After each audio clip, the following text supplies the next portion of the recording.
Desde que o homem pensa para viver, a pergunta sobre a vida boa é a mais importante. Em relação a essa pergunta, todas as outras são secundárias.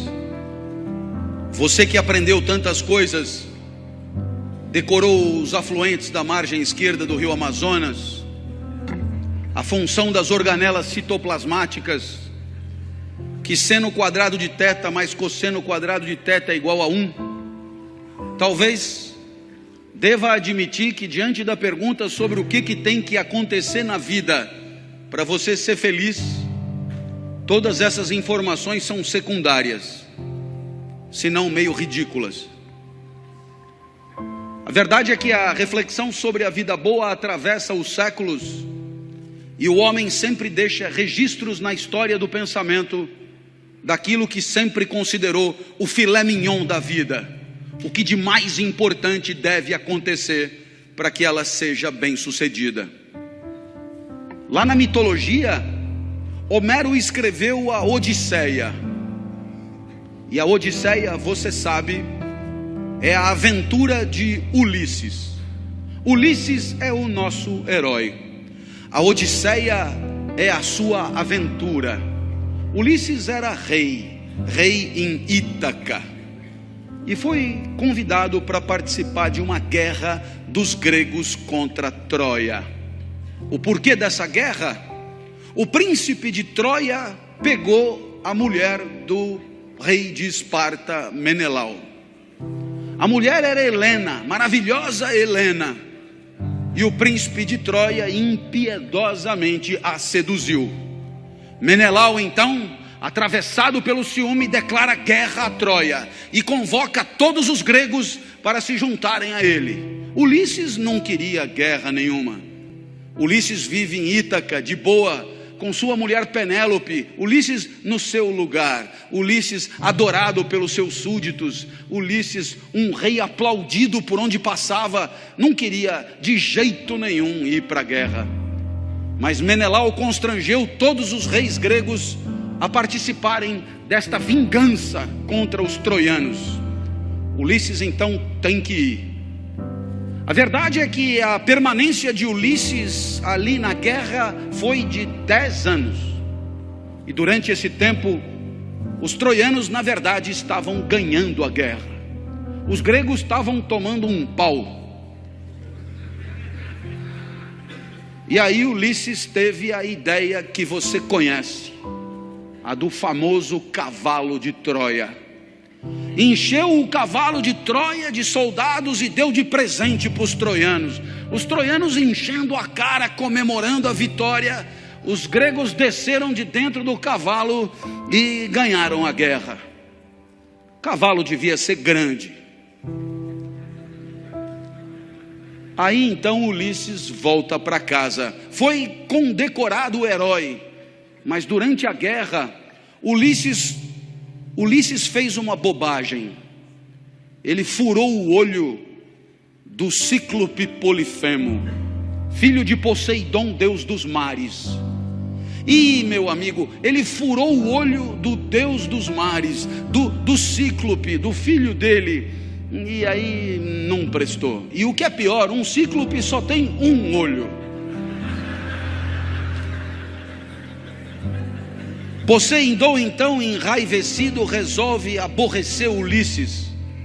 E Ulisses vai levar 10 anos para voltar para casa. Claro, deus dos mares na Grécia tinha tudo para aborrecer Ulisses. E Ulisses não conseguia voltar para casa. Dos 10 anos que Ulisses levou para voltar para casa, 7 anos foram passados na ilha de Calipso. Calipso, uma deusa grega, dizem que maravilhosa. Imagine como quiser, afinal é mitologia, nada disso existe mesmo. Eu imagino o Calipso mais ou menos com o sorriso de Isis Valverde, o resto de Juliana Paz e glúteos de Paola Oliveira. Assim é a minha Calipso. E Calipso se apaixonou por Ulisses. E aí então Ulisses Ulisses queria cair fora, e Calipso tinha uma ilha que era quase que um resort 5 estrelas. Ela tinha ninfas a seu serviço. Era uma espécie de paquitas que estavam ali limpando, fazendo churrasquinho, assando a lagosta.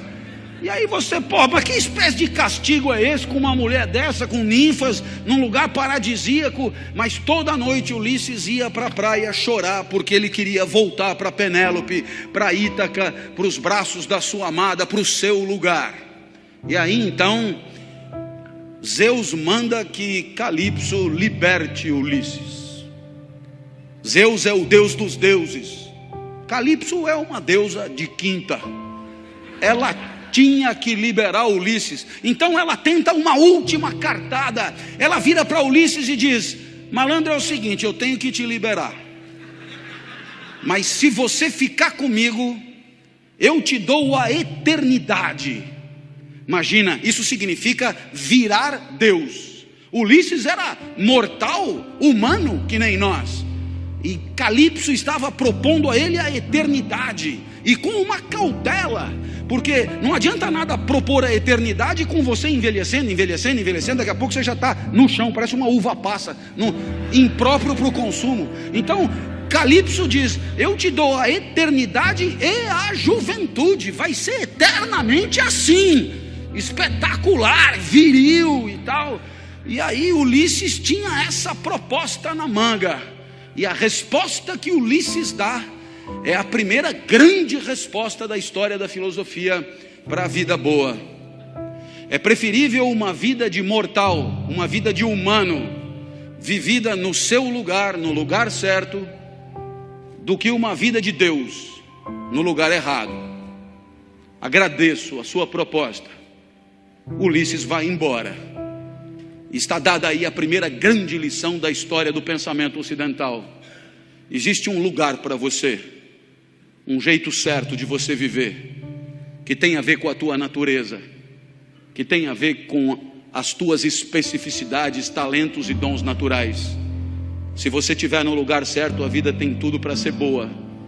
Mas se você não estiver no lugar certo, nem Calipso resolverá o seu problema. É exatamente aí que a filosofia começa. O que será que a vida tem que ter para valer a pena? E o primeiro grande pensador será Aristóteles. 350 antes de Cristo, Aristóteles garante que o filé mignon da vida, o que definitivamente tem que acontecer, aquilo que você tem que buscar do nascimento à cova, é a excelência de si mesmo. E a excelência de si mesmo é o pleno desabrochar da própria natureza. É ir o mais longe possível, dados os recursos naturais que são os teus. E assim, você imagina que um pequeno desenhista buscará a excelência no desenho. O pequeno cantor buscará a excelência no canto. E assim Neymar buscou a excelência jogando futebol. César Cielo buscou a excelência nadando. Haverá quem tenha talento para cálculos matemáticos, haverá quem tenha talento para a venda, haverá quem tenha talento para o convencimento, outros têm talento para a explicação, tornar ideias complexas, discursos simples. Haverá tantos talentos e habilidades, e você viverá bem, você será feliz. O filé mignon da vida é ser o mais perfeito possível de si mesmo, buscar a excelência da sua própria especificidade, e aí a vida terá tido sucesso. É o que acontece com a planta. Você pega uma muda de uma planta, você espeta no solo, se a vida der certo, aquela planta se torna uma grande árvore, ela atinge o máximo de si mesma. Assim cada um de nós também deve buscar a excelência, porque a excelência é condição da felicidade. A felicidade que os gregos denominavam eudaimonia. A felicidade que é o que você sente quando você devolve para o mundo aquele investimento que o mundo te deu em talentos e habilidades. Você devolve em forma de expertise, em forma de competência, em forma de performance brilhante. E aí você é feliz, porque você vai o mais longe possível naquilo que poderia ir. Pode dar errado, né? Pode dar errado porque você pode passar a vida inteira sem saber qual é a tua praia. Pode dar errado porque é muito difícil descobrir talento para música num lugar que não tem instrumentos musicais. É muito difícil descobrir talento para o desenho num lugar que não tem lápis e papel. Você pode passar a vida inteira sem saber exatamente o que a natureza esperava de você. E aí, é claro, você vai viver de qualquer jeito, sem saber exatamente qual é a tua praia, quais são as tuas forças e os teus recursos. Você acaba vivendo aonde tem lugar. Você acaba se encostando aonde deixam. E aí a vida tenderá a ser medíocre, menos perfeita, menos excelente, menos espetacular. E aí ela é sem graça. Assim foi a minha até os 13 anos. Completamente sem graça. Eu ia para a escola, a aula acabava meio-dia, 15 para meio-dia eu já estava com a mochila pronta. Doido para cair fora. Cada segundo eu estava doido para cair fora. Quem sabe muitos aqui não estão nessa mesma situação. Último dia de congresso, as malas na porta, voo iminente, e esse cara falando de Ulisses e Calipso. Realmente, viu?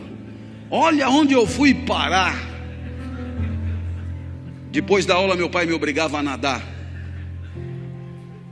Eu detestava nadar. Eu fazia revezamento com um cara que esse sim era nadador por natureza, chamado Ricardo Prado. Esse era bom de bola. Eu fazia revezamento com ele, ele caía, nadava primeiro, ele abria uma diferença enorme do segundo colocado, aí caía eu e os adversários se aproximavam perigosamente. Apesar de mim, a gente ganhava. Eu fazia de tudo pela derrota. Eu detestava nadar. No domingo meu pai me levava no Morumbi para ver jogo. 90 minutos esperando terminar. Enquanto ele torcia, eu descascava amendoim. Ele tinha que me avisar: foi gol. Aí eu fingia vibrar para ele não ficar chateado, e ele dizia: foi gol dos caras, caralho, cala a boca que nós vamos apanhar. Meu pai também me levava em escola de arte. É tão legal arte, não é? Para artistas. Tinha aula de argila. É insuportável a aula de argila, você sabe disso. Eu sempre fazia um cinzeiro. Eu tinha que dizer que era um cinzeiro sempre. Pior do que argila, só origami. Origami, coisa do demônio em japonês. Uma folha de papel, 360 dobras na ordem certa para você chegar num fascinante passarinho que você chucha no rabo e ele abana as asas. Errou uma dobra, fudeu o passarinho. Nunca o meu passarinho abanaria as asas quando chuchado no rabo. Com uma semana a mulher já chamou o meu pai e disse: com seu filho aqui temos 3 tipos de aluno. Primeiro tipo, super talentosos, serão grandes artistas. O segundo tipo, não tem tanto talento, mas estão aí se divertindo. E o terceiro tipo é o seu filho. Ele não é daqui, ele é Ulisses na ilha de Calipso. Ele está fora de lugar. Mas aí aos 13 anos a vida mudou. O professor de geografia entrou no primeiro dia de aula.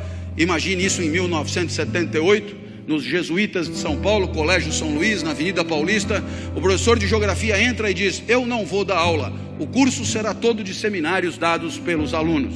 Teve um sorteio de temas. Para mim caiu o petróleo, assunto sem graça, mas eu já estava acostumado. A vida era sempre assim, sem graça. Fui para casa estudar. Na época me chamavam de CDF, hoje me chamariam de nerd. Eu tirava 10 em tudo, mas não vibrava com nada. No meio do semestre chegou a minha vez. Subi num palquinho da classe, olhei para a classe e estava apinhado de gente. Imagina um lugar apinhado de gente. Colegas de outras classes vieram assistir. Os professores deixaram que viessem e vieram junto. Eu tinha fama de doido, isso ajudava a atrair as pessoas. Eu era muito esquisito quando eu era criança. Eu sei o que você pensou, mas eu era muito mais esquisito quando eu era criança. Eu sei que pela primeira vez, quando eu olhei todo mundo ali, eu me senti bem. Foi legal estar onde eu estava. Pela primeira vez eu me senti Ulisses em Ítaca. Pela primeira vez eu estava no lugar certo. Aristóteles do lado comemorava. Pela primeira vez aquele lugar era adequado para mim, como a várzea é adequada para o arroz e o deserto ao cactus. Pela primeira vez daquele lugar eu não queria ter saído nunca. Para ter certeza que ia demorar o máximo de tempo possível, eu não começava. E olhava para todos em silêncio, os colegas se cutucavam. Esse cara é mais doido do que eu imaginava. O professor me ameaçou: começa, eu vou lhe dar 0. Eu tive que começar, cheio de entusiasmo. Falei tudo o que eu sabia sobre o petróleo. Mas eu falei rápido demais. Quando eu acabei, faltavam 50 minutos ainda. Um colega disse: professor, deixa ele continuar falando, é tão legal o jeito que ele fala. E o professor disse: ele que fale, a aula é dele. Nossa, que dilema, que dilema. Eu não queria sair dali, mas não sabia mais porra nenhuma para falar. Então eu decidi inventar sobre o petróleo. Quando eu decidi inventar, eu lembrei do meu pai. O meu pai sempre foi a pessoa mais importante da minha vida. Foi o meu pai que me criou. E o meu pai, ele nunca estudou, mas ele dizia coisas que depois eu encontrei na filosofia mais sofisticada. Você certamente já ouviu falar de um pensador do século XIX chamado Nietzsche, que escreveu uma obra complicadíssima intitulada Assim Falava Zaratustra. Pois muito bem, nessa obra tem uma fala que meu pai dizia praticamente com as mesmas palavras. Olha só a comparação. O filósofo dizia: demore o tempo que for para perceber o que você quer da vida. E o meu pai dizia: não tenha pressa na hora de viver. Aí o filósofo dizia: percebendo o que quer da vida, não recue ante nenhum pretexto. E o meu pai dizia: para trás nem para pegar impulso. O filósofo dizia: não recue, porque não falta no mundo quem queira te dissuadir. E o meu pai dizia: não recua, porque o mundo está cheio de gente querendo te fuder. E o meu pai ainda sempre acrescentava com carinho para mim: seu bosta. Eu lembrei do meu pai, eu me empertiguei, ali não tinha mais como recuar. E eu disse: bem, o que eu falei até aqui está no livro de vocês, é só ler. Está fácil. A partir de agora eu peço que anotem, porque o que eu disser não está escrito em lugar nenhum. Olhei para trás e vi que o professor arriou os óculos intrigadíssimo. Eu tive medo, mas eu lembrei do meu pai. Seu bosta. Ali não tinha mais volta. E eu comecei: não adianta nada ter petróleo no seu território se o petróleo não presta. Tem petróleo bom, mas tem petróleo ruim. Tem petróleo que não energiza nada. O petróleo não tem a mesma qualidade pelo mundo afora. Da onde eu tirei isso? Não me pergunte. Mas dando palestra na Petrobras, eles me garantiram: a intuição é perfeita. Tinha petróleo que não presta mesmo. Tem petróleo que não energiza nada. Eu já sabia aos 13 anos. Então eu me levantei mais e disse: todo mundo sabe que o melhor petróleo do mundo é o petróleo da Romênia. Começaram a anotar. Eu achei fascinante que anotassem. Então eu expliquei: do norte da Romênia, claro, região da Sildávia. A Sildávia não existe. Eu tirei das aventuras de Tintim. Eu olhei para trás e vi que o professor balançava incrédulo. Ele não devia entender nada daquilo. Eu não sei nem onde fica a Sildávia. Esse cara não pode estar zoando com a minha cara. Eu vi que era hora de quebrar ele no meio, aproveitar a fragilidade dele. Perguntei: o senhor sabia disso? Ele olhou apavorado e disse: não sabia. Eu falei: então anota para aprender alguma coisa. Eu sei que eu continuei falando o que me vinha na cabeça, porque eu não precisava lembrar de mais nada. Falei de petróleo na Ilha do Bananal, em Fernando de Noronha, em Madagascar. Um colega disse: dá para repetir? Eu falei: eu mandei você anotar, cara. Não lembrava de mais porra nenhuma que eu tinha dito. Terminou o seminário, vieram os aplausos frenéticos. E um outro colega falou: professor, deixa ele dar todos os seminários. O professor falou, mas ele só estudou sobre o petróleo. Eu falei, quem falou? Saí dali eufórico, fui encontrar o Fusca branco do meu pai. E o meu pai nunca tinha me visto correr, nem andar. Eu me arrastava, na verdade. Ele achou até que fosse assalto. Eu entrei no carro, comecei a contar o que tinha acontecido. E o meu pai, que nunca estudou nada, tinha entendido tudo. Aristóteles no banco de trás do Fusca comemorando. Eu tinha encontrado Ítaca. Ali eu tinha achado o meu lugar. Ítaca para mim é a sala de aula. É ali onde a vida feliz é possível. É ali onde a excelência eu venho buscando nos últimos 30 anos. É ali onde a felicidade atravessou a minha vida. Dali nunca mais saí. Os gregos comemoram mais uma vida bem-sucedida. Aquela pequena goiabeira que virou uma grande goiabeira. Aquela pequena planta que não encruou, mas vingou. Essa é a reflexão primeira da história do pensamento. A reflexão de que tem um lugar para você, porque você tem uma natureza que é só sua, que você descobrindo qual é a tua praia, a busca da excelência é a própria felicidade. A felicidade é ir o mais longe possível, ser o mais perfeito possível e devolver para o mundo, em forma de performance, aquilo que o mundo te deu, em forma de potencialidade, em forma de talento, em forma de recurso natural. Essa foi a primeira resposta do nosso encontro. Os gregos morreram, Aristóteles morreu, e o pensamento grego foi pouco a pouco sendo substituído por um outro jeito de pensar a vida, o homem, o universo. E esse outro jeito também tinha um grande líder, um grande mestre espiritual, chamado Jesus. Jesus nasceu em Nazaré, 350 anos depois de Aristóteles. Aristóteles, você sabe, era grego, estudou na academia de Platão. Jesus era judeu e se formou no judaísmo. Aristóteles tornou-se um subversivo na academia. Jesus tornou-se um subversivo no judaísmo. Jesus disse coisas que ninguém tinha dito antes.